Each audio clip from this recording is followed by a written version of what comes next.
Hey everyone, I've got some breaking news for you today.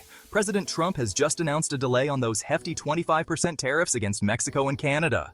But what's the story behind this sudden change? Let's dive right in. So here's the scoop. Trump was all set to slap a massive 25% tariff on goods from our neighbors, Canada and Mexico. This was supposed to start real soon, but now it's on hold. Why the delay, you ask? It's all thanks to some high-stakes negotiations with Canadian Prime Minister Justin Trudeau and Mexican President Claudia Sheinbaum.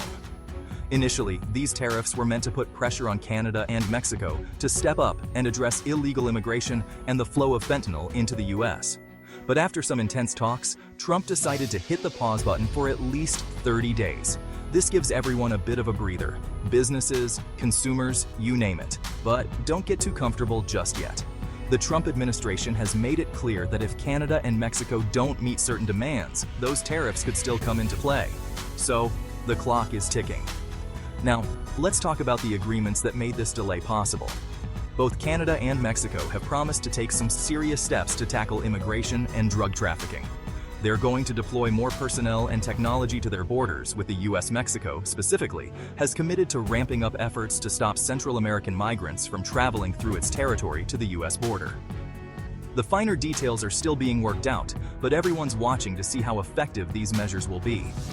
Of course, this move aligns with Trump's focus on securing the U.S. border and combating drug trafficking. But let's be real, these are some complex issues, and there's a lot of debate on whether tariffs and unilateral pressure are the best way to handle them. Even with these agreements, trade tensions are still running high. The U.S. is moving ahead with plans to impose tariffs on goods from China, and there's even talk of targeting European countries next.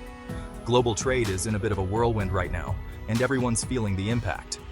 Businesses are worried about disruptions to supply chains and rising consumer prices.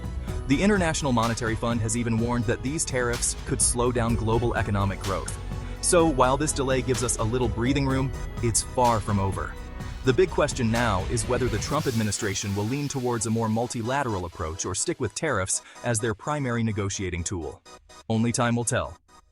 All right, folks, that's your update on the Trump tariff situation. If you found this information useful, make sure to hit that like button and subscribe to our channel for more updates on global trade and economics. Thanks for watching, and stay tuned for more breaking news. Don't forget to subscribe.